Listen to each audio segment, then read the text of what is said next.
परंतु माता की महिमा अपरंपार है। उनकी लीला को समझ पाना असंभव है। एक एक करके भैरवनाथ के 360 शिष्य घर में आ गए।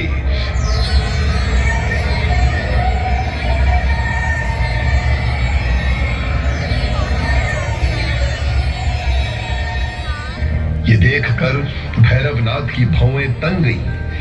उसने मन ही मन ठान लिया कि इस दिव्य कन्या का रहस्य जाने बिना वो यहां से नहीं जाएगा। आसन पर विराज कर भैरवनाथ ने अपने अलग अलग शिष्यों की इच्छानुसार विभिन्न प्रकार के भोजन की मांग की। इस प्रकार की इच्छा से पंडित श्रीधर व्याकुल होकर हाथ जोड़कर दिव्य कन्या के समक्ष खड़े हो गए, परंतु दिव्य कन्या के चेहरे पर तनिक भी संशय न था। दिव्य कन्या रूपी माता ने सभी की इच्छा अनुसार भांति भांति के पकवान और मिष्ठान की व्यवस्था कर दी।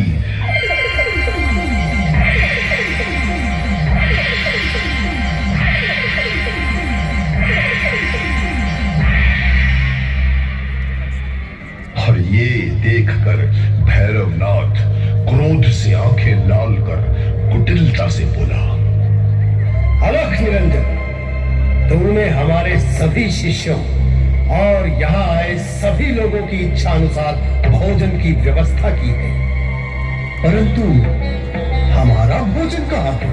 आज्ञा करें योगीराज, मैं आपकी क्या सेवा करूं? अरे हम औघड़ साधु हैं मूर्ख। पूछ पूछ इस कन्या से, क्या ये घर आए साधु की इच्छा पूर्वक भोजन करवा सकती है? बोलो योगीराज, क्या इच्छा है? हम औघड़ साधु है कन्या। हमारा प्रिय भोजन है मांस और मदिरा। हमारी भूख उसी से शांत होगी। हे भैरव, यह ब्राह्मण के घर का भंडारा है और यहाँ इस प्रकार की वस्तुओं की अपेक्षा करना अनुचित होगा। अतः तुम इस सात्विक भोजन को स्वीकार करो। है नादान कन्या, हमारे समक्ष स्वयं देवता भी अपने कथन कहते हुए विचार करते हैं और तू हमें ही तिरस्कृत कर रही है। ठहर जा,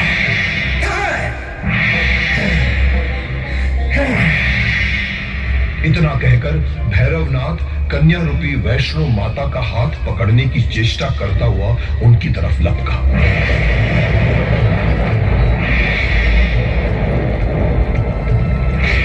उसकी इस चेष्टा को विफल करते हुए कन्या अपना हाथ छुड़ाकर वहां से अंतर्धान हो गई। कहां गई?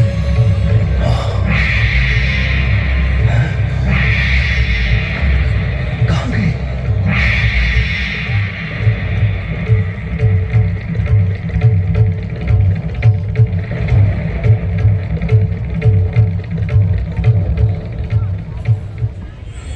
भैरवनाथ भी त्रिकालदर्शी था, इसलिए उसने ध्यान लगाकर विश्वम त्वमीश्वरी देवी चराचरस्य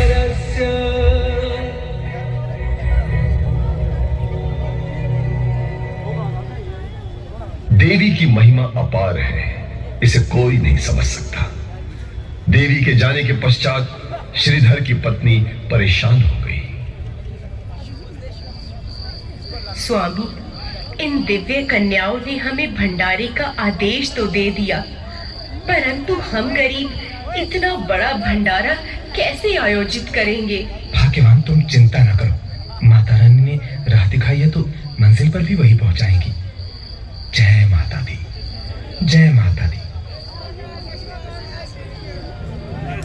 माता वैष्णो पर अपना अटूट विश्वास रखकर श्रीधर और उनकी पत्नी ने भंडारे के लिए सबको आमंत्रित करना आरंभ कर दिया।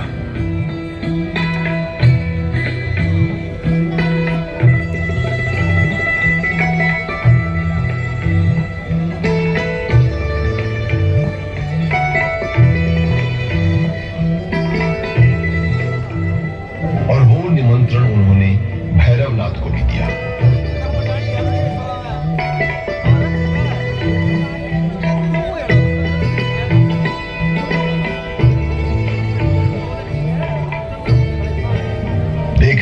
देखते भंडारे का दिन आ गया और श्रीधर और उसकी पत्नी की व्याकुलता बढ़ने लगी। घर में भंडारे के लिए आने वालों की संख्या बढ़ने लगी थी और घर छोटा पड़ने लगा था। श्रीधर और उनकी पत्नी ये सोचकर परेशान हो रहे थे कि उस दिव्य कन्या का कहीं अता पता नहीं है। और इस बीच अगर भैरवनाथ अपने शिष्यों के साथ आ गए तो क्या होगा? घर में आए मेहमानों का आओ भगत कैसे होगा? यही सब अटकलें लगाते हुए श्रीधर और उनकी पत्नी माता रानी की प्रतिमा के सम्मुख बैठकर चिंतन करने लगे।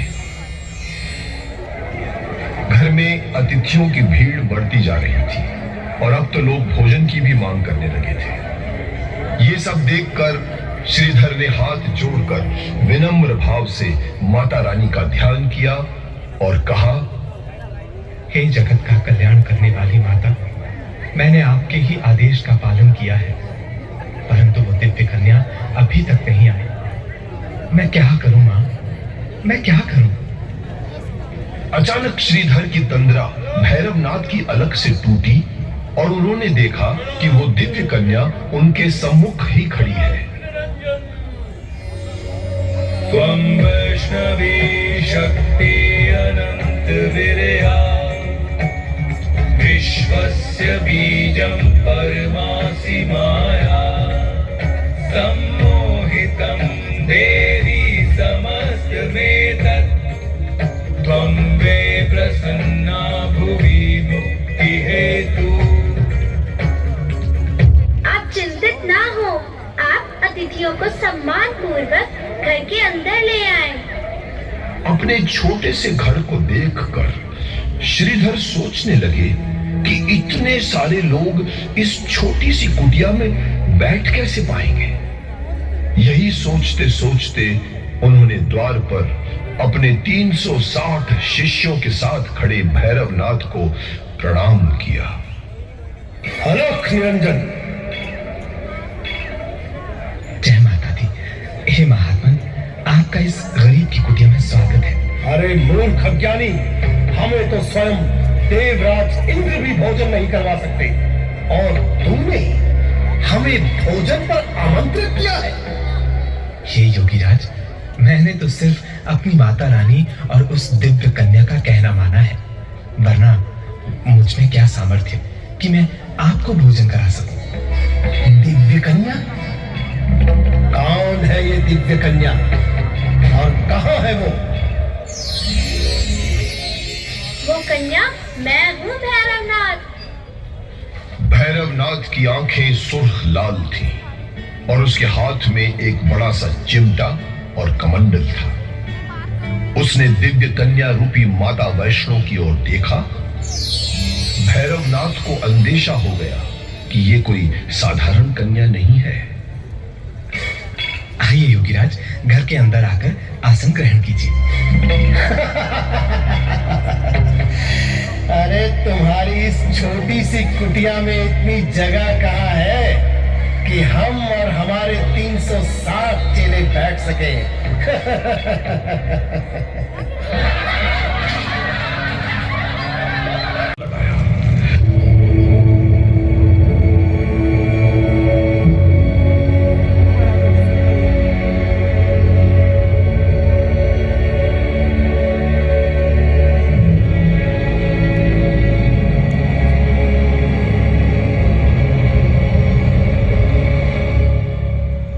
कन्या रूपी माता अपने रक्षक वीर लंगूर, जो कि और कोई नहीं स्वयं हनुमान जी थे, उनके साथ त्रिकुट पर्वत की ओर प्रस्थान कर चुकी थी। शरणागत दीना परित्राण परायणे सर्वासर्ते हरे देवी नारायणी नमोस्तुते सर्वस्वरूपे सर्वेशे सर्वशक्ति समन्विते हरे व्यासद्राहीनो देवी दुर्गे देवी नमोस्तुते। मार्ग में जब वीर लंगूर को प्यास लगी, माँ, मुझे बेहद प्यास लगी है माँ।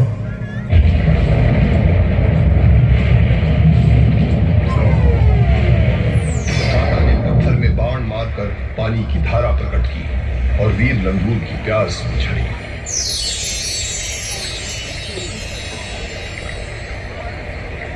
उसके बाद अपने केश धोकर संवारे।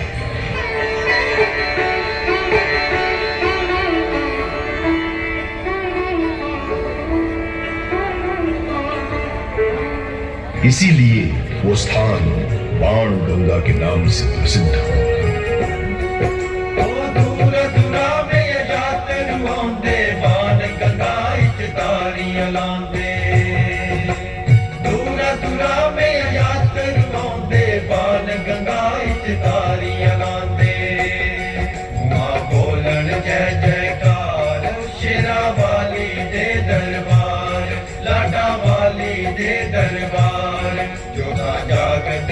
दरबार शेरा वाली दे दरबार, मैया रानी दे दरबार। कुछ दूर जाने के पश्चात माता ने एक स्थान पर रुककर भैरव की सुध ली।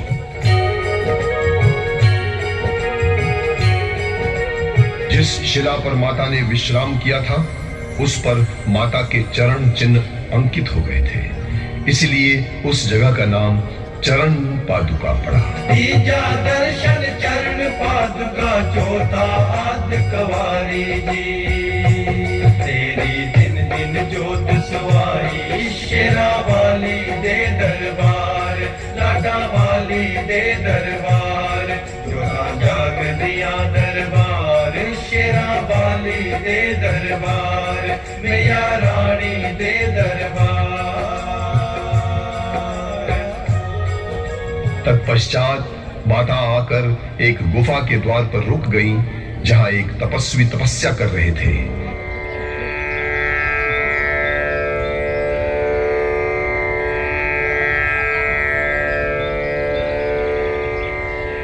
माता ने तपस्वी से कहा, हे तपोधन, मैं काफी दूर से आ रही हूं और थक गई हूं। मैं इस गुफा में थोड़ा सा विश्राम करूंगी। यदि कोई आकर मेरे बारे में पूछे तो मत बताना। ये कहकर माता रानी गुफा में प्रवेश कर गईं और वीर लंगूर के रूप में हनुमान जी पास ही वृक्ष की शाखा पर बैठ गए और माता रानी की प्रतीक्षा करने लगे। माता वैष्णो रूपी दिव्य कन्या को भैरवनाथ ने पकड़ने की चेष्टा की थी, अतः कन्या अर्धकुमारी के नाम से जानी गई। स्वयं को शुद्ध करने व वैष्णव अंश को पुनः जागृत करने के लिए माता ने उस गुफा में 9 महीने तक निवास किया, जिस कारण ये गुफा गर्भजून के नाम से प्रसिद्ध हुई।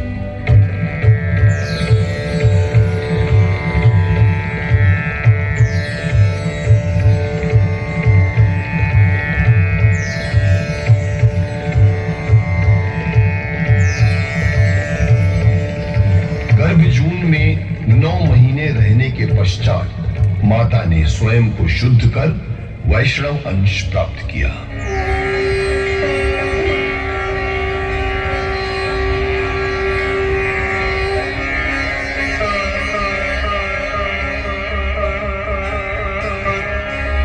इधर भैरवनाथ भी माता के पीछे पीछे गुफा के द्वार पर पहुंच गया और वहां उसने तपस्वी से गुफा के अंदर जाने का तपस्वी, हट जा हमारे पथ से और बता कहां छुपी बैठी है वो मायावी कन्या। ओ मूर्ख अवघड़, जिसे तू साधारण कन्या समझ रहा है वो कोई और नहीं बल्कि साक्षात मां आद्य शक्ति का रूप माता वैष्णो है, जो जग का कल्याण करती है। तू अब भी उनसे क्षमा याचना करके अपना जीवन सफल कर ले।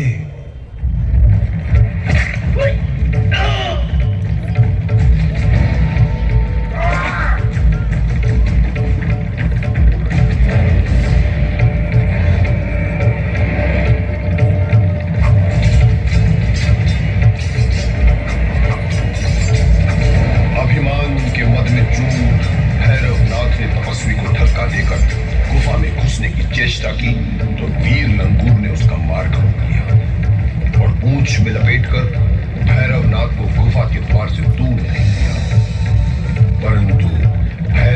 सिद्ध औघड़ था, वो भी छठ से उठकर वीर लंगूर से युद्ध करने लगा।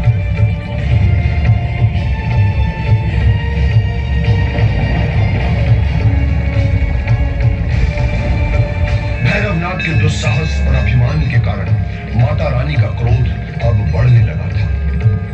अचानक माता रानी क्रोध से भरकर अपने स्थान से उठ खड़ी हुई।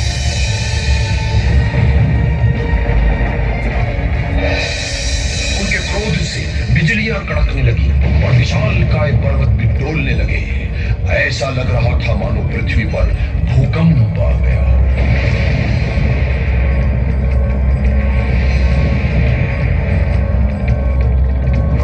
इधर जैसे ही हनुमान जी भैरवनाथ को अपनी गदा के एक प्रहार से ही नष्ट करने की इच्छा लेकर उस पर लपके, तो तुरंत ही गुफा को अपने त्रिशूल से भेदकर सिंह पर सवार होकर माता वैष्णो प्रकट हुई।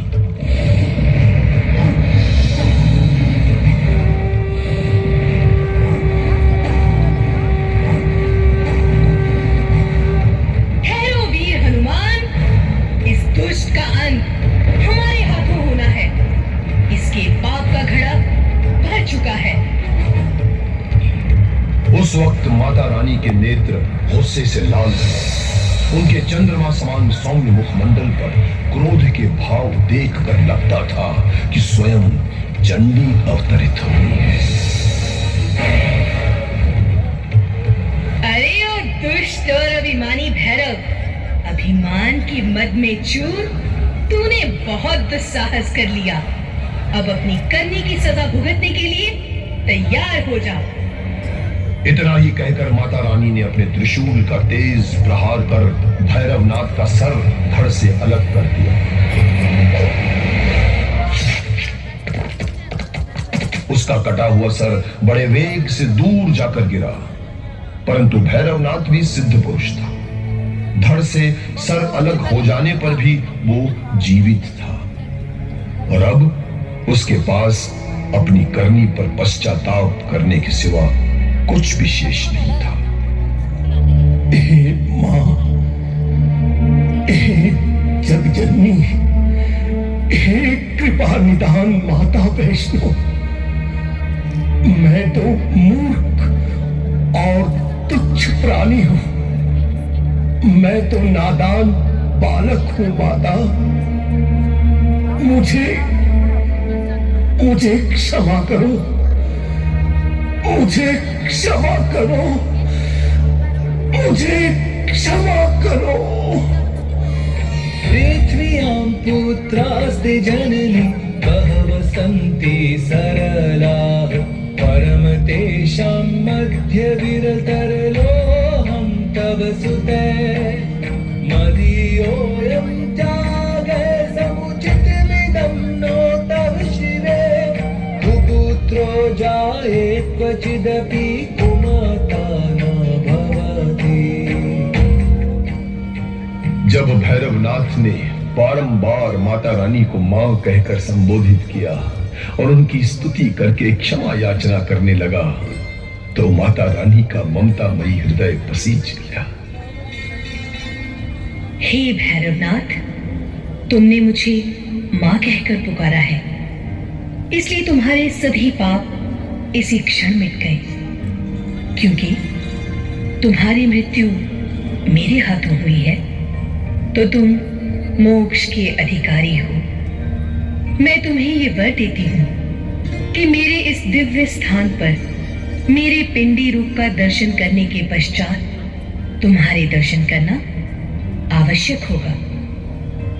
जो भी मनुष्य मेरे धाम आकर मात्र मेरे दर्शन करके चला जाएगा तो उसकी यात्रा पूर्ण नहीं मानी जाएगी। यात्रा पूर्ण करने हेतु मेरे दर्शन के पश्चात तुम्हारे दर्शन करने से मनुष्य की सभी मनोकामनाएं पूर्ण हो जाएंगी।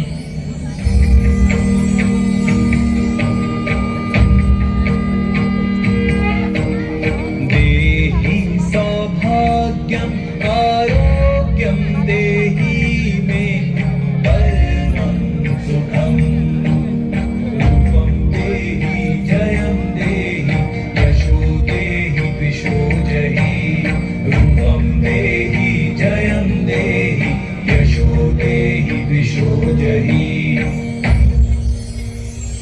माता वैष्णो का कल्याणकारी रूप देखकर सभी देवतागण माता की स्तुति करने लगे। न मन्त्रं नो यन्त्रं तदपि च न जाने स्तुतिमहो न च आवाहनं ध्यानं तदपि च न जाने स्तुतिकथा न जाने मुद्रास्ते तदपि च न जाने विलपन् परं जाने मात्सत्व धनुसरणं क्लेशहरणम्। इस प्रकार जग जननी जग कल्याणी माता वैष्णो की कथा समाप्त हुई।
दर्शकों, ये था नाटक माता की कहानी। उम्मीद है आपको पसंद आया होगा। अगर पसंद आया है तो मेरी वही प्रार्थना है कि प्लीज़ चलते चलते मेरे इस चैनल को लाइक कर दीजिएगा, शेयर कर दीजिएगा और सब्सक्राइब भी कर दीजिएगा। और हाँ, अपने कमेंट्स मेरे कमेंट बॉक्स में ज़रूर डालिए ताकि मैं उन्हें भी ध्यान से पढ़ सकूं। बस अब इसी उम्मीद के साथ आप सबसे विदा लेता हूं कि आप अपना भी ध्यान रखेंगे, अपने देश का भी ध्यान रखेंगे। जय भारत और धन्यवाद।